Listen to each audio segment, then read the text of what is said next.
Recuerdo haber llegado a un estado del norte gobernado por el PAN, y el gobernador me dijo, perdón, no te voy a acompañar a ningún evento, aún pudiendo hacerlo, fuera de mi horario, en fin, porque no puedo hacerlo. Pero quisiera que antes de que te vayas vengas a nuestra casa para tomar un café. Y cuando abrió la puerta de su casa estaba su familia adentro con porras, con pancartas, diciendo Josefina, presidenta. Me dijo, aquí, tras la puerta, sí te podemos decir que te apoyamos públicamente, no puedo hacerlo. Hola, bienvenidos una vez más a nuestra sección Nueva Mujer Talks aquí en Publimetro y en Nueva Mujer y en todas las redes sociales. Me da mucho gusto recibir, como ya le están viendo en pantalla, a nuestra querida senadora Josefina Vázquez Mota. Gracias, Josefina, por acompañarnos. Gracias, Pilar. Al contrario, me siento muy contenta. Enhorabuena y felicidades por este espacio tan valioso. Gracias, y pues vamos a platicar de lleno porque hay muchas cosas que platicar contigo. Primeramente, este libro que acabas de presentar hace muy poco tiempo, que se llama Alas Rotas. Tengo entendido que tú, dentro de las funciones que tienes y estas comisiones que existen en el Senado, tu principal actividad, entre muchas otras, es pues defender los derechos de los niños y adolescentes. Entonces, creo que de ahí se desprende este libro, ¿no? Platícanos. Así es, efectivamente, Pilar. Fíjate que actualmente estoy presidiendo justo la comisión en el Senado de los derechos de niñas, niños y adolescentes.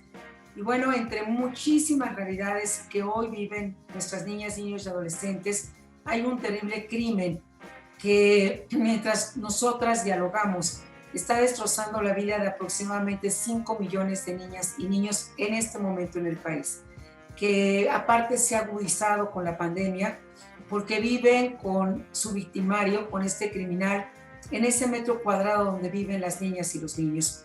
Me estoy refiriendo, como pueden imaginarse, a este crimen de violencia sexual en contra de niñas, niños y adolescentes, un crimen, Pilar, que ha venido haciéndose y destruyendo la vida, como decíamos, de millones en el país con absoluta impunidad, y que ha tenido como aliados el silencio, el miedo y también leyes que no han alcanzado a castigar lo suficiente a estos criminales, y estamos trabajando en ello. Te quiero presentar en este espacio tan importante Alas Rotas. Alas Rotas es la voz de 5 millones de niñas y de niños. En Alas Rotas es un compendio de expertas y expertos. Te quiero presentar algunas y algunos de ellos. Aquí van a encontrar pues uno de los programas de prevención más importantes del mundo, que nos comparte justo la comunidad judía de México. Ellos nos hablan que la prevención, Pilar, empieza a partir de los 3 años de edad.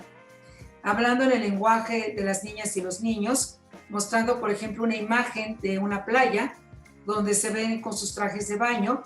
Se le dice a las niñas y a los niños: lo que tapa tu traje de baño, nadie lo puede tocar. Y si alguien quiere tocarlo, vas a tener 3 personas adultas de confianza, que por cierto, las niñas y los niños deciden quiénes son estas personas de confianza. Y hay un principio fundamental aquí en esto, Pilar, y es: yo sí te creo. Es decir, ese adulto siempre te va a creer. Porque fíjate el valor que requiere una niña o un niño de 5, 6, 4 años para decir lo que le están haciendo. Y cuando se atreve a decirlo, a vencer ese miedo, esa amenaza, ese secreto sucio, como dice la contraportada, resulta que no le creen. Mira el caso que acabamos de tener de la doctora en Chiapas de 23 años. No estoy hablando de una niña, estoy hablando de una mujer de 23 años. Ella fue, denunció, señaló el acoso del que estaba siendo víctima. ¿Y cuál fue el principio? Yo no te creo. No la creyeron, que le mandaron 3 semanas como para que se tranquilizara. En lugar de ir por el criminal, la regresaron al lugar donde ella pidió no volver, y al día siguiente la historia se había cerrado porque ella amaneció asesinada. Esta es la realidad. Este programa de prevención nos da muchos indicadores que nos pueden señalar que hay un depredador sexual alrededor de las niñas y los niños. Pilar, un depredador sexual ataca al menos 60 veces en su vida, al menos.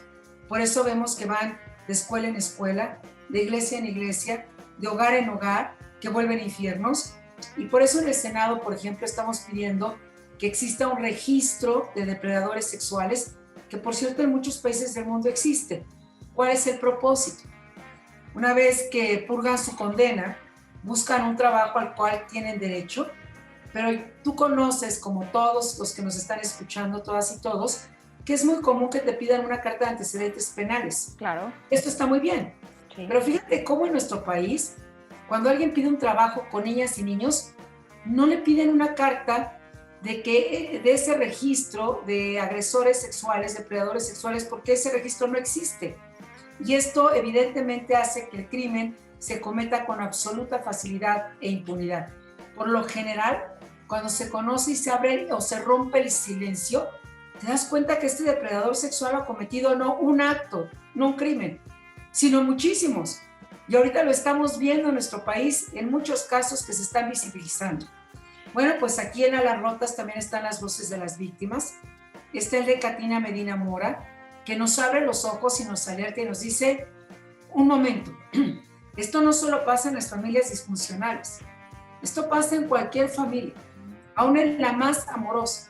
Ella cuenta el caso de ser parte de una familia muy amorosa, no disfuncional, salvo que el que se decía el mejor amigo de su papá, el compadre del alma, que aparte iba todos los viernes, que iba todas las vacaciones, pues cometió este crimen contra ella desde que era muy pequeña. Ella, fíjate, esta es una constante en las víctimas, dicen, si alguien me hubiera dicho lo que tenía que hacer, pero no sabía, no entendía lo que tenía que hacer, y no quería que mi papá perdiera a su mejor amigo, con el que lo veía tan feliz. Así que una niña protegiendo a su papá, aunque ese hombre me destruyera la vida. Habla Maide. Fíjate, a Maide le dedicamos la contraportada del libro, porque pues es una historia como muchas terribles. Maide dice, no más secretos sucios, no más encubrimientos, porque cuando Maide tenía 5 años, un hombre de 90 años iba por ella al kinder. Y ese hombre de 90 años era el abuelo del padrastro. Y empezó a abusar de ella a los 5 años. Los papás lo supieron, los papás la llevaron al psicólogo, se retiraron de esa casa un tiempo, pero Maide al final de la historia nos dice, amo a mis padres, pero también los odio, porque ellos sabían de este criminal. Y regresamos a esa casa tiempo después. Y el día de mis 15 años no lo voy a olvidar, porque ese criminal era el invitado de honor. Y cuando yo lloraba y le suplicaba a mis padres que lo sacaran de la casa, lo único que me respondieron es tu abuelo, es un invitado de honor y velo a abrazar. Por eso amo y odio a mis padres. Hay otros testimonios, yo sé que es muy duro, pero ¿sabes por qué es muy fuerte, Pilar? No, lo tenemos que saber. Porque es verdad. Sí. En A las Rotas yo te invito a quienes nos acompañan a leer un capítulo de la doctora Cecilia López. Fíjate, Cecilia López es una doctora argentina. Ella, bueno, tiene todas mis señales aquí en el libro. Ella nos enseña, si tú ves este dibujo, ya sé que a lo mejor está difícil de ver, pero a lo mejor este dibujo a quienes no sabemos no nos dice nada. Un especialista que lee gráficos de niños muy pequeños, pues te dice que en este dibujo está denunciando violencia sexual. Es un dibujo de un cuerpo de un niño que, si te fijas, no tiene sus orejas bien, tiene como unas antenas, no tiene nariz, tiene una boca cerrada muy grande. Fíjate la forma de unas manos que no son manos. Ella nos enseña a leer los gráficos y nos dice que es importante porque las niñas y los niños, siendo muy pequeños, aquí te están denunciando violencia sexual. En Argentina, por ejemplo, aceptan estos dibujos como evidencia frente a un ministerio público y un juez. Aquí en México estamos haciendo todo por cambiar la ley, porque aquí a los 3 años de cometido el crimen, el criminal queda totalmente absuelto y se burla incluso de las víctimas. Y estamos pidiendo que se capacite a los jueces, a los peritos, a los ministerios públicos, para que este tipo de evidencias y de pruebas sea suficiente. Fíjate lo que le pasa a un niño pequeño. Por ejemplo, una niña de 5 años va y denuncia junto con su madre. El papá es el criminal desde los 2 años de edad. Y le preguntan a la niña a qué hora pasaba esto. La niña puede decir en la mañana, pero en la siguiente declaración puede decir en la tarde.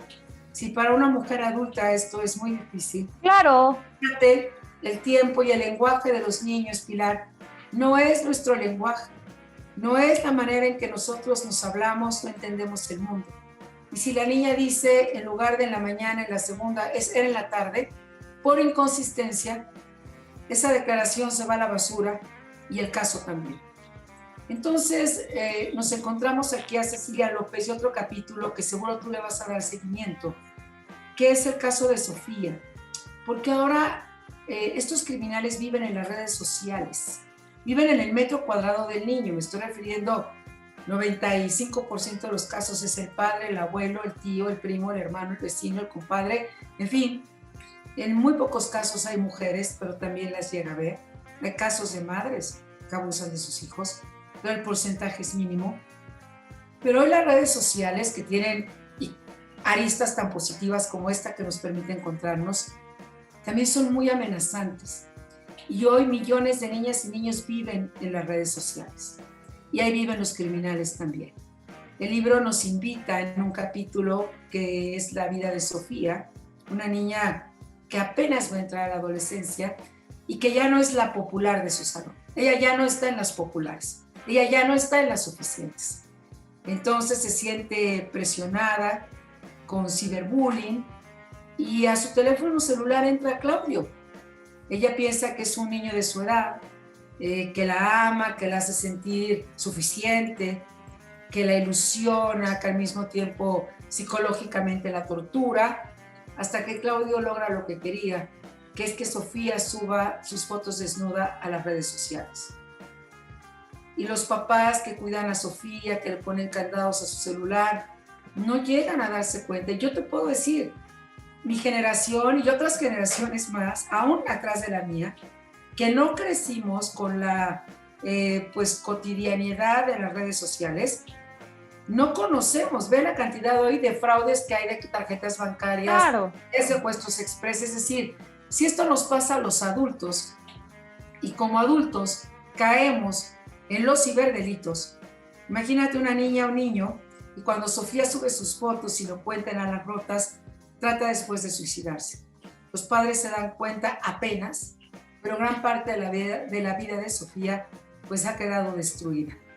¿Y qué hacemos con el coraje, Josefina? Porque todas estas historias las acabo de ver el 8 de marzo en la marcha, estuve ahí, y yo no entendía esta destrucción, ¿sabes? Yo juzgaba esta destrucción, y escucho esto que me cuentas, y escucho a las chicas que estaban ese día, y las veo de verdad, muchachitas, jovencitas, señoras que perdieron hijas, y entonces no te queda más que callarte y entender el coraje, porque de verdad que da coraje, porque todavía encima de que somos abusadas, a veces asesinadas, todavía encima no hay un sistema que nos permita poder hacer justicia y poder denunciar y poder poner tras las rejas a estos agresores que hoy son candidatos a gobernador, que hoy les mandan a proteger la casa.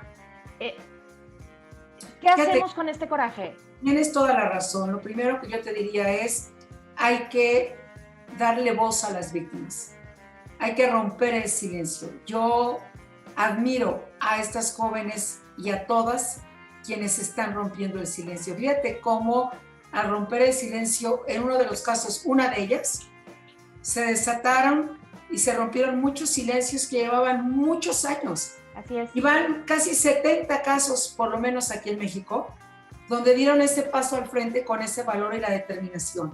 Lo segundo, querida, pues te puedo decir, querida Pilar, es que junto con romper el silencio, hay que tener un principio irrestricto que es yo sí te creo.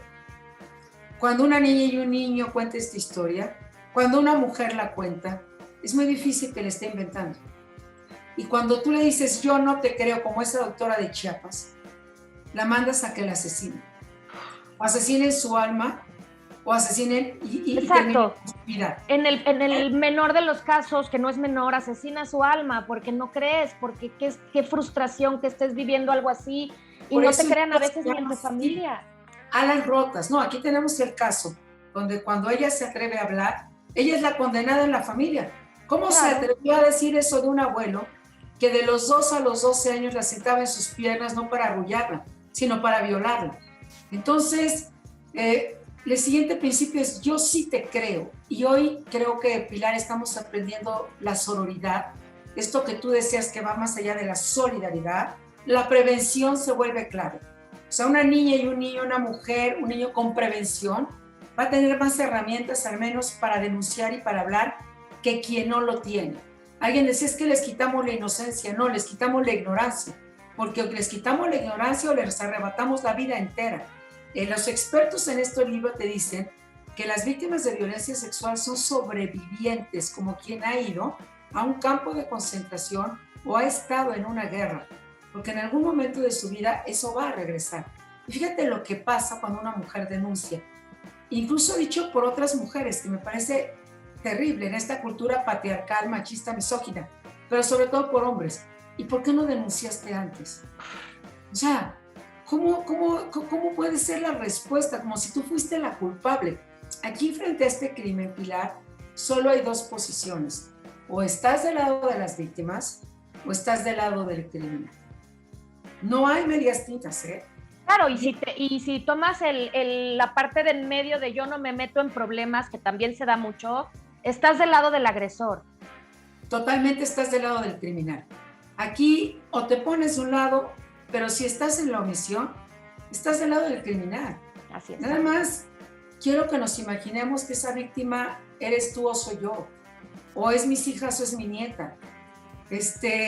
Entender entonces el coraje que tú dices en el libro viene cómo acompañar también a las víctimas, porque requieren un acompañamiento muy importante en todas las aristas. Me decía el día de ayer una mujer muy preparada en estos casos, ¿cómo es posible que las manden directamente con un abogado cuando antes tienen que pasar a un tema de un psicólogo, de una psiquiatra, un tema de salud mental, para poder siquiera procesar y hablar? Lo estás hablando de que ese crimen lo cometió alguien que tú amabas como niña y como niño, alguien en que tú confiaste, alguien en que estaba para cuidarte. Entonces, tu confusión sobre el amor, sobre la autoestima, wow, claro. La mayoría de las niñas terminan sintiéndose culpables. Y el Día de la Mujer que acabas de señalar, ahí te invito a Pilar el próximo año que nos ayudes. Fíjate cómo las niñas siguieron siendo las grandes ausentes. Estaban las adolescentes, estábamos las mujeres de todas las edades, pero las niñas como que aún en este 8 de marzo, muy relegadas. No me refiero a una marcha, me refiero a sus voces, me refiero a sus casos. Y tú no puedes ser una mujer suficientemente fuerte y poderosa si de niña te destruyeron. Si solamente eres una mujer fuerte, con liderazgo, con autoestima, si de niña fuiste una niña fuerte, que una niña fuerte es una niña a la que no le destruyen la vida, porque aunque después pueda recobrar pedazos de su vida, va a ser mucho más difícil, aparte en este país donde se estigmatiza a la víctima, y como tú decías, los criminales andan sueltos hasta de candidatos. No, ya en el poder, y eso, yo lo he dicho en las entrevistas, he tenido diferentes mujeres activistas y políticas hablando de este 8 de marzo, que por eso también quise invitarte a ti en este marco del mes de marzo para hablar de esto, del empoderamiento de la mujer y del Día de la Mujer. Sí, justo indignadas por esta falta de atención, de escucharnos, de por lo menos abrir un foro y escuchar, porque lo que está pasando no está bien. Vi a una niña, le tomé una foto a una niña colocar unas margaritas en la valla esta que colocaron con la foto de su mamá. Había una niña en el Zócalo donde estaban volando lo que sea que estaban aventando, y es increíble que veas esas imágenes y no te sensibilices. Se nos está acabando el tiempo. Paremos la marcha del país. Te terminaría diciendo que le agradezco al doctor Santiago Nieto el prólogo. Y alguien se preguntará qué hace el doctor Santiago Nieto en Alarrotas. Después del crimen organizado, este es el crimen más rentable del planeta. Somos como país el segundo lugar en turismo sexual infantil del mundo, solo después de Tailandia. Y somos hoy el primer país que le da al mundo contenidos de pornografía infantil. 70% de la pornografía infantil que ahorita se ve en el mundo está saliendo de México. Como ves, hay mucho que tenemos que hacer y aquí debe haber cero tolerancia frente a este crimen. Y vamos a seguir muy de cerca, Josefina, el trabajo que están haciendo en el Senado para que pasen estas leyes, porque pues se ponen otras y yo leo y escucho que pasan otras, pero creo que estas son más importantes, que puedan pasar, que se puedan proponer, que se pongan de acuerdo todos los senadores para que se pueda lograr un cambio en el apoyo a los niños y a las mujeres y a los hombres, niños y adolescentes y adultos que son abusados. Y pues no me puedo ir porque también quería yo hacerte esta pregunta, porque hace poquito fue algo muy mediático que platicaste tú de viva voz, fuiste una candidata a la presidencia, eres una mujer que tiene un poder en este país, que tiene un nombre en este país. Todos sabemos quién es Josefina Vázquez Mota, o la mayoría, y también tuviste el valor en este foro, en el PAN del Día de la Mujer, de decir, yo también padecí violencia de género, y quisiera que me compartieras un poquito esto, cómo la viviste, cómo la libraste, cómo sigues haciendo lo que te gusta en la política, porque muchas de nosotras a veces tenemos esta violencia de género que ni siquiera alcanza lo sexual, pero sí de repente se nos trunca la carrera por eso, ¿sabes? Tienes toda la razón. Rápidamente, mira, de los dos momentos más duros que compartí, debo reconocer que el expresidente Fox, cuando fui parte de su gabinete, siempre me acompañó y me respaldó, pero ya en la campaña las cosas cambiaron. Para mí fue muy difícil y muy violento para mí que días antes del segundo debate presidencial, estando yo en esa boleta a la presidencia de la República, él públicamente me había manifestado su apoyo, su acompañamiento, y justo una noche antes del segundo debate en Guadalajara, estaba yo en compañía de mi familia cuando entró un mail de su parte. ¿Qué podrías esperar en ese mail? Pues un mail de apoyo, de acompañamiento, como siempre lo había hecho. Pues yo muy emocionada le dije a mi familia, voy a abrir este mail y se los voy a leer, y el contenido era darme aviso de que había decidido apoyar a otro candidato y no a mí. Una noche antes del debate presidencial, para quien ya había vivido un debate presidencial. Y ahora todavía me pregunto, ¿por qué no lo hizo una noche después? ¿O hubo una llamada de por medio? ¿Por qué tenía que ser de esta manera? Fíjate esa terrible normalización que se va dando de esta violencia como si no la fuera. Y la contienda interna a la presidencia del PAN, pues fue una contienda interna ruda. Yo tampoco podía esperar que fuera diferente. Estaba buscando ir en la boleta a la candidatura a la presidencia, pero sí te puedo decir que no fue como un piso parejo. Recuerdo haber llegado a un estado del norte gobernado por el PAN, y el gobernador me dijo, perdón, no te voy a acompañar a ningún evento, aún pudiendo hacerlo, fuera de mi horario, en fin, porque no puedo hacerlo. Pero quisiera que antes de que te vayas vengas a nuestra casa para tomar un café. Y cuando abrió la puerta de su casa estaba su familia adentro con porras, con pancartas, diciendo Josefina, presidenta. Me dijo, aquí tras la puerta sí te podemos decir que te apoyamos, públicamente no puedo hacerlo.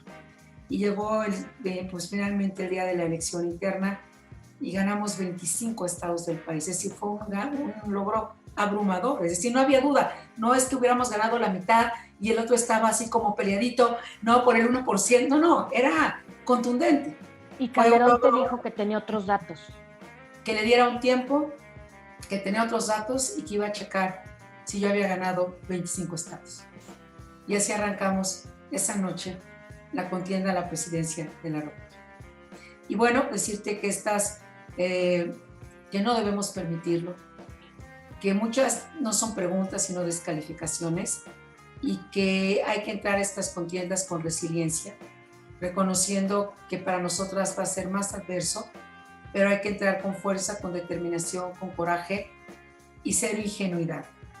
Hay que partir siempre del peor escenario, porque las mujeres tenemos un sentido de la lealtad que he llegado a creer que nos equivocamos y confundimos esa lealtad con muchas otras cosas que al final son espacios que permiten una violencia que no debemos permitir. Cero tolerancia contra cualquier clase de violencia. Me quedo con estas palabras, Josefina. Muchísimas gracias y estaremos muy pendientes de tu trabajo en el Senado con respecto a la protección de los niños y adolescentes. Muchísimas gracias. Hasta pronto. Gracias a ustedes por acompañarnos. Nos vemos el próximo miércoles.